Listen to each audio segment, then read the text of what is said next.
जी अस्सलाम वालेकुम बेटा। आज हमारी एक्सरसाइज 3.3 है बेटा। तो छोटी सी एक्सरसाइज है बेटा, बहुत आसान सी एक्सरसाइज है। देख लेते हैं इसे।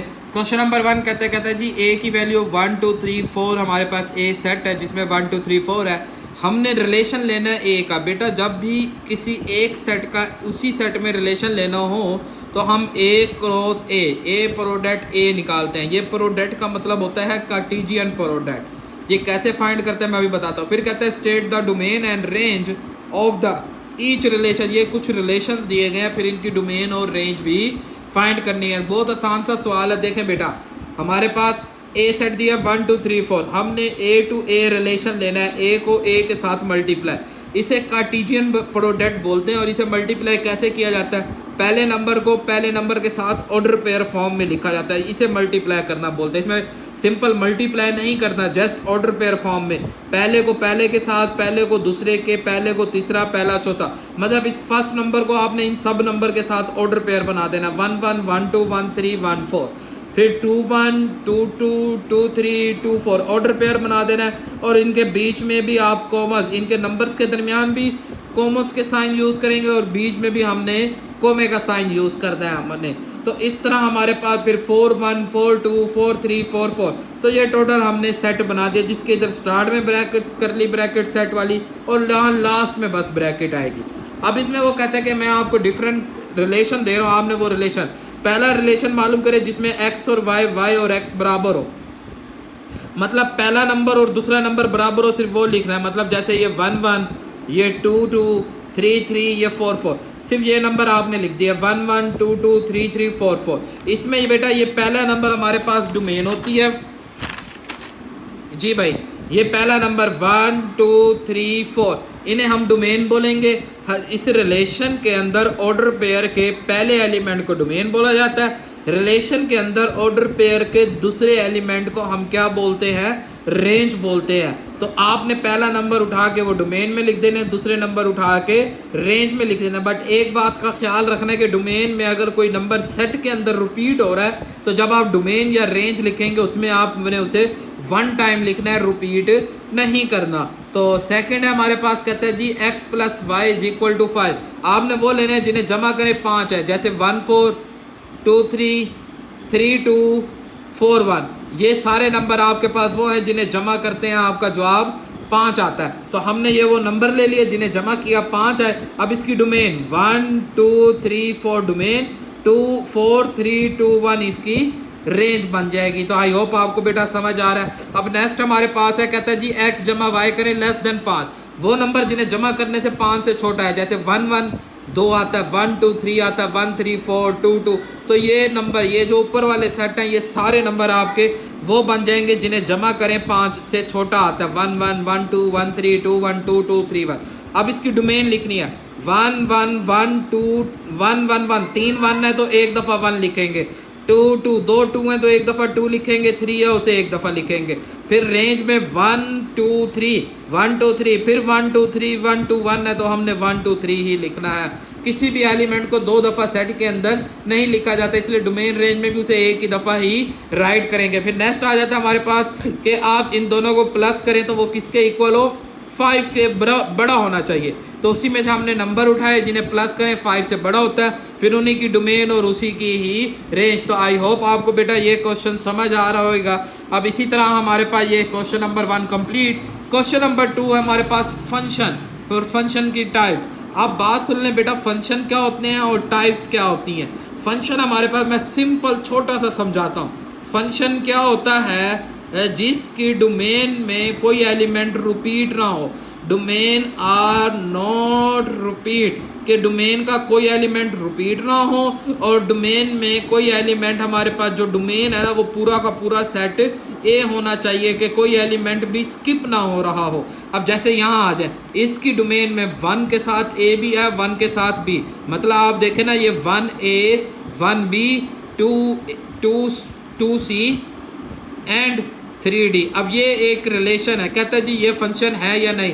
तो इसमें देखें ये 1 में एलिमेंट रिपीट हो गया, तो ये जब एलिमेंट डोमेन में कोई एलिमेंट रिपीट हो जाए तो वो फंक्शन नहीं होता। तो ये हो जाएगा नॉट अ फंक्शन, के ये फंक्शन ही नहीं है। ये तो हो गया फंक्शन के बारे में। फिर आ जाती है उसकी डोमेन, जिसमें पहला नंबर आता है इनटू फंक्शन। इनटू फंक्शन एक ऐसा फंक्शन होता है कि जिसमें हमारे पास डोमेन जो है वो सबसेट होनी चाहिए, किसकी, ए की प्रॉपर सबसेट होनी चाहिए, पूरा का पूरा सेट ए ना हो, कुछ एलिमेंट मिलते हो। और दूसरा, रेंज में ना कोई नंबर रिपीट हो रहा हो लाजमी, रेंज के अंदर रेपिटेशन होनी चाहिए, रेपिटेशन होनी चाहिए रेंज के अंदर, तो तब तो वो होता है इनटू। फिर आ जाता है हमारे पास 1 1 1 1 में ये होता है कि रेंज के अंदर नॉट रेपिटेशन, रेपिटेशन ना हो और डोमेन जो है वो प्रॉपर सबसेट हो ए की। फिर आ जाता है ऑन टू, ऑन टू होता है कि डोमेन जो है इक्वल टू सेट ए हो और रेपिटेशन होनी चाहिए। और फिर आखिरी आ जाता है सुर्ज इन बाइजेक्टिव। बाइजेक्टिव ऐसा फंक्शन होता है जिसमें डोमेन जो है वो सेट ए के बराबर हो और नॉट रेपिटेशन हो। तो ये देखें, ये हमारे पास ये डोमेन सारी सेट ए के बराबर ही है, मतलब सारे एलिमेंट यूज़ हो रहे हैं। अगर मैं लिखूँ ना इस तरह A1 B2 B3 and C5, तो इसकी डोमेन देखें A B C जो सेट A के बराबर है, और रेंज में भी कोई एलिमेंट रिपीट नहीं हो रहा, तो इसलिए हमारे पास ये बाइजेक्टिव फंक्शन है। इसी तरह ये भी हमारे पास बाइजेक्टिव। यहाँ देखें हमारे पास, अब यहाँ में आप नोट करेंगे कि ये आपके पास जो आगे है कि अच्छा बेटा ये टाइप में ना ये डोमेन नहीं, यहाँ रेंज का जिक्र होना था सेट बी में, इन सारों में रेंज का जिक्र है सेट बी में, रेंज का जिक्र है सेट बी के अंदर, रेंज का जिक्र है सेट बी में। अब उसके बाद यहाँ देखें कि हमारे पास के रेंज जो है वो रिपीट हो रही है 1 के साथ, मतलब कि 1x भी आ रहा है, mx भी आ रहा है, फिर उसके बाद हमारे पास nz भी आ रहा है। तो इस किस्म के फंक्शन को बोलते हैं इनटू फंक्शन। ये हमारा कौन सा फंक्शन बन जाएगा, इनटू। आई होप आपको समझ आएंगे। अब नेक्स्ट क्वेश्चन नंबर 3 है हमारे पास बेटा, दो फंक्शन दिए हैं g और h के, और ये सम वैल्यू पुट करते हैं। बहुत आसान सा सवाल है, ये देखें हमारे पास पहला फंक्शन है g ऑफ x, x की जगह 0 डालना है, यहाँ x की जगह 0 डाला, सोल्व किया तो जवाब आ गया 2। फिर हमने x की जगह पे -3 डालना है, यहाँ -3 पुट किया, -9 + 2 -7 देखे। फिर हमने x की जगह पे 2/3 डालना है, 2/3 डाला, 3 3 से कैंसिल, 2 + 2 = 4। फिर अब h वाले में x की जगह पे 1, h वाले में x की जगह पे 1 डालना है, तो h की जगह पे 1 पुट किया, 1 + 1 2 आ जाएगा हमारे पास। फिर -4 पुट किया, -4 का स्क्वायर 16 + 1 17, h में देखें ना स्क्वायर है तो इसलिए स्क्वायर बन रहा है इसमें। -1/2 का स्क्वायर 1/4 + 1 ऐड करेंगे तो 5/7। तो ये देख लें बेटा, बहुत आसान सा क्वेश्चन था, क्वेश्चन नंबर 2। आई होप आपको बेटा ये क्वेश्चन नंबर 3 भी समझ आया होगा। अब इसी तरह हमारे पास क्वेश्चन नंबर 4 है बेटा, देखें क्या कहता है क्वेश्चन नंबर 4 में। कहता है जी g ऑफ x = ये एक f ऑफ x फंक्शन दिया है। कहता है जी अगर f ऑफ 3 = 8, मतलब x की जगह मैं 3 पुट करूं और उसे 8 के बराबर रखूं और 6 पुट करके 14 के बराबर रखूं, तो आपने a और b की वैल्यू फाइंड करनी है। बहुत आसान सा सवाल है और लॉन्ग क्वेश्चन है बेटा ये, कि हमारे पास f ऑफ x है, हमने x की जगह पे पहले 3 पुट कर लेते हैं, यहाँ 3 पुट करते हैं तो ये 3a + b = 1, और ये पूरा किसके इक्वल है, b के इक्वल। तो +1 इधर ले आएंगे, -1, तो 3a + b = 7। This is equation number 1। अब हमने क्या पुट करना है, 6 को पुट करना है। तो बेटा हम 6 पुट करते हैं तो 6a + b + 1 आ जाएगा, तो ये हमारे पास किसके इक्वल है, 14 के। तो इसकी जगह +1, 14 से माइनस हुआ तो 13, तो 6a + b 13। अब ये दो इक्वेशन है, हम इन दोनों इक्वेशन को सब्ट्रैक्ट, बिकॉज हमने bb+ का bb+ का हमने इन दोनों को माइनस करना है, इन दोनों को काटना था। काटने के लिए अगर इनके साइन सेम हो तो दोनों इक्वेशन सब्ट्रैक्ट होती हैं, तो हमने इन दोनों को सब्ट्रैक्ट किया, साइन चेंज किया, कैंसिल। यहाँ हमारे पास -3a -6, a की वैल्यू 2 आ गई। इस 2 की वैल्यू को इक्वेशन 1 में यहाँ पुट करेंगे a की जगह पे, तो 2 3 2 6 + b = 7, तो 6 को वहाँ माइनस करेंगे तो ये b की वैल्यू। छोटा सा सवाल था, आई होप लॉन्ग क्वेश्चन है बेटा, समझ आया होगा।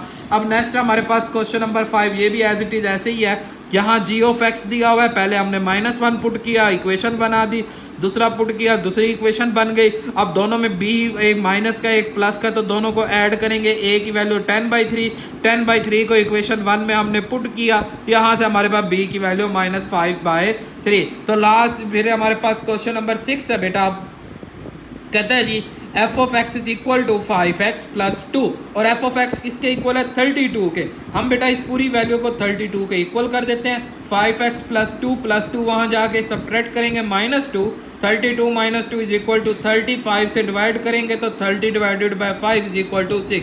ये बहुत छोटा सा और बहुत इंपॉर्टेंट शॉर्ट क्वेश्चन है बेटा, इसे अच्छी तरह आप रिवाइज कर लेंगे। अब नेक्स्ट लास्ट क्वेश्चन है एक्सरसाइज का question number 7। Same as it is है जैसे अभी लॉन्ग क्वेश्चन आपको समझाए हैं, C X square plus D. तो पहले हम 1 पुट करेंगे तो 1 का square 1, C plus D is equal to 6। फिर -2 पुट करेंगे, सी एक्स का स्क्वायर -2 का स्क्वायर 4 आ जाएगा। तो बेटा 4c plus D is equal to 10 आ जाएगा। दो इक्वेशंस बन गई, इन दोनों इक्वेशन को सब्ट्रैक्ट करेंगे, डी कैंसिल तो c 4/3, 4/3 को इक्वेशन 1 में पुट करेंगे 14/3। तो इस तरह हमारी ये एक्सरसाइज कंप्लीट बेटा। इसमें कोई भी प्रॉब्लम हो तो आप मुझे कमेंट्स कर सकते हैं बेटा। दुआओं में याद रखिएगा। अल्लाह हाफिज़।